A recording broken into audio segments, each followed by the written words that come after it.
پھر اس کے بعد ذکر ہوا اسی آیت میں کہ وَمَن يُضْلِلِ اللَّهُ فَمَا لَهُ مِنْ هَادٍ، پھر ایسے لوگ جو راہ راست سے خود کو بھٹکنا پسند رکھتے ہیں، جو بھٹکے رہنا پسند رکھتے ہیں، رب فرماتا ہے پھر ہم بھی بہکا دیتے ہیں، بھٹکا دیتے ہیں، ڈھیل دے دیتے ہیں انہیں، ان کے اپنے جرم میں ملوث رکھتے ہیں تاکہ عمر بھی ہو اور وہ گناہوں سے بری بھی ہو، پھر پکڑ بھی سخت ہو۔ لہٰذا جو اپنے اعمال کے تحت جو انسان چاہتا ہے کہ وہ ہدایت کا متلاشی رہے، ہدایت تلاش کرے، یا حق ملے تو وہ یہ سمجھے کہ ہاں اگر مجھے حق ملا تو میں ایکسیپٹ کروں گا، ایسے لوگوں کو حق دکھا بھی دیا جاتا ہے، عطا بھی کر دیا جاتا ہے۔ جو ضد پہ رہتے ہیں پھر رب العالمین ان کی ضد کی وجہ سے ان کو ڈھیل دیتا ہے، یہاں تک کہ وہ اپنے ہی کفر میں بھٹکتے رہتے ہیں، اور پھر جب عذاب آتا ہے تو شدید اور سخت آتا ہے۔ فرمایا ان کے لیے دنیاوی زندگی میں عذاب ہے اور آخرت کا عذاب یقیناً زیادہ سخت ہے، اور انہیں اللہ سے بچانے والا کوئی نہیں۔ یہاں پر دنیاوی زندگی سے جو عذاب مراد ہے وہ دنیاوی ذلت ہے، دنیاوی پسماندگی ہے، دنیاوی گمراہی ہے جس میں وہ ہمیشہ مبتلا رہیں گے۔ اور آخرت کے عذاب سے پہلے کا عذاب عذاب قبر بھی ہے، اس کے بعد آخرت کا عذاب رب فرماتا ہے وہ زیادہ شدید، زیادہ سخت ہے۔ کیوں؟ ہمیشہ رہنے والا ہے، قائم رہنے والا ہے، اور پھر اس وقت رب سے بچنے کی کوئی دوسری راہ نہیں نکلے گی۔ جس جنت کا پرہیزگاروں سے وعدہ کیا گیا ہے، اس کا حال یہ ہے کہ اس کے نیچے نہریں جاری ہیں، اس کے پھل اور اس کا سایہ ہمیشہ رہنے والا ہے۔ یہ پرہیزگاروں کا انجام ہے اور کافروں کا انجام آگ ہے۔ یعنی یہاں پر کیا ارشاد ہوا؟ اکلھا دائم وظلھا، اس کا جو پھل ہے وہ بھی ہمیشہ رہنے والا اور اس کا سایہ بھی، یعنی انعامات بھی ہمیشگی کے ہیں اور عذاب بھی ہمیشگی کا۔ انعامات کس کے لیے ہیں؟ پرہیزگاروں کے لیے، اور وَعُقْبَى الْكَافِرِينَ النَّارِ، آگ کس کا انجام ہے؟ کافرین کا۔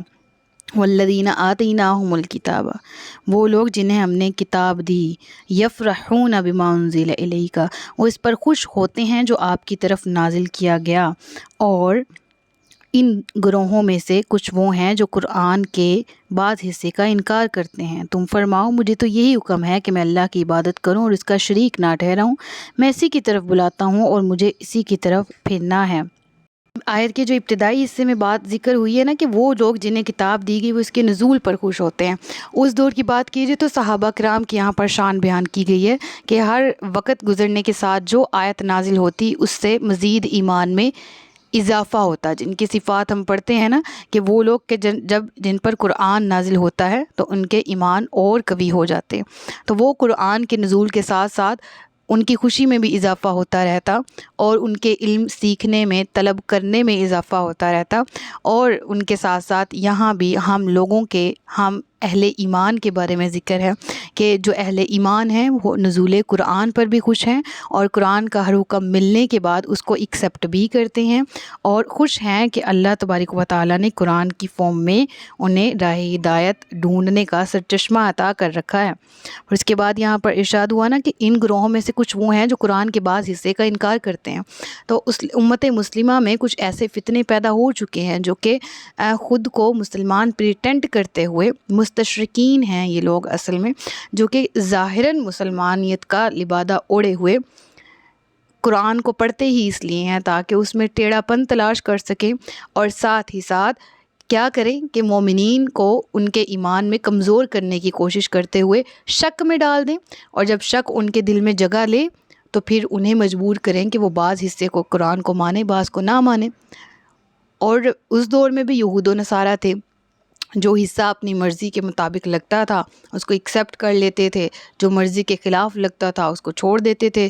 مشرکین مکہ بھی ایسے تھے، جہاں زکوٰۃ دینے کا، جہاں جہاد کا ذکر آتا وہاں دلوں پہ گراں گزرتا، اور جہاں پر مال غنیمت حاصل کرنے کی بات آتی، جہاں پر انعامات کی بات آتی وہاں خود کو سر فہرست گنوایا کرتے۔ اور آج کے دور میں بھی ایسے لوگ ہیں کہ جو قرآن کریم کو پر ایمان تو الحمدللہ ہم سب مسلمان لاتے ہیں، اللہ ہمیں عملی مسلمان، اعتقادی مسلمان دونوں بنائے، ہمیں مومنین کی صفات عطا کرے اور ہمیں پکے اور سچے مومنین بنائے۔ ایسے لوگ بھی ہیں جو کہ قرآن کریم پر ایمان تو رکھتے ہیں، اس کا احترام تو کرتے ہیں، اس کو اللہ کی کتاب تو مانتے ہیں، لیکن اس کے احکامات کو نہیں مانتے۔ لہٰذا قرآن کے کچھ احکامات کو مان لینا، کچھ کو نہ ماننا، یہ بھی کسی بھی طرح کا ایمان نہیں ہے۔ لہٰذا جب اسلام میں داخل ہونا ہے دخلوا فی السلم کافہ تو مکمل داخل ہونا ہے۔ بعض حصے کو چھوڑ کے بعض کو مان کے کوئی مسلمان نہیں بن جاتا۔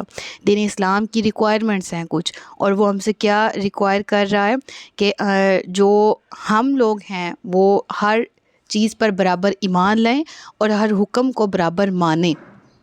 یہی ایمان کا تقاضا ہے کہ عمل بھی کیا جائے اور ایمان بھی رکھا جائے، اور یہ کہ اللہ کی عبادت کی جائے، اس کے ساتھ کسی کو شریک نہ ٹھہرایا جائے۔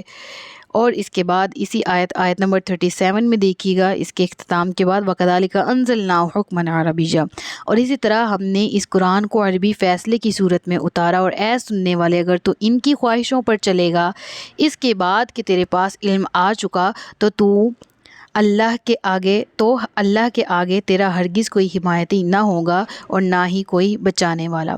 تو اس سے کیا مراد ہے کہ قرآن کریم کو عربی زبان میں نازل کیا گیا، اس کے فیصلوں کو، اس کے احکامات کو، یعنی الغرض پورا قرآن عربی میں ہے، اور یہ ام اللسان ہے، تمام زبانوں کی ماں، جو کہ ہزاروں سالوں سے چلتی آ رہی ہے لیکن پرانی نہیں ہوئی۔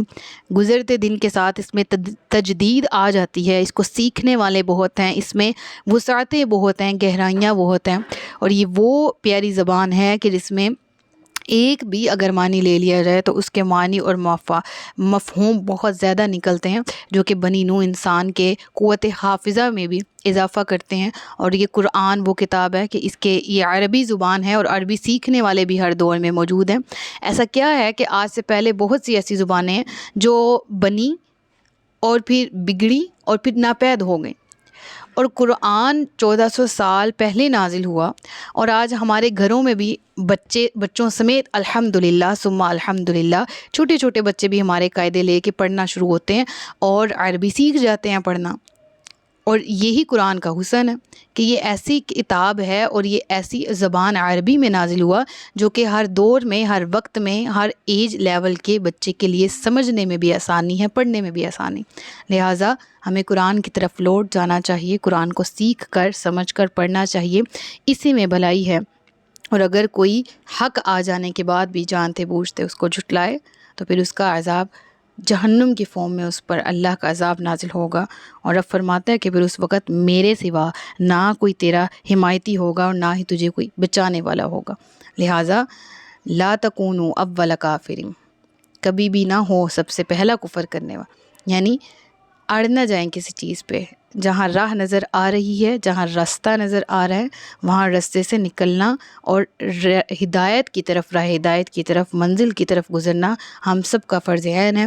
اللہ تبارک و تعالی ہم سب کو راہ ہدایت عطا فرمائے۔ صدق اللہ العلی العظیم وصدق رسولہ النبی الکریم۔ سچ فرمایا اللہ نے جو عظمت والا ہے۔ اپنا بہت سا خیال رکھیے گا، مجھے دعاؤں میں یاد رکھیے گا۔ تاجدار ختم نبوت زندہ باد، پاکستان ہمیشہ زندہ باد۔ السلام علیکم ورحمۃ اللہ وبرکاتہ۔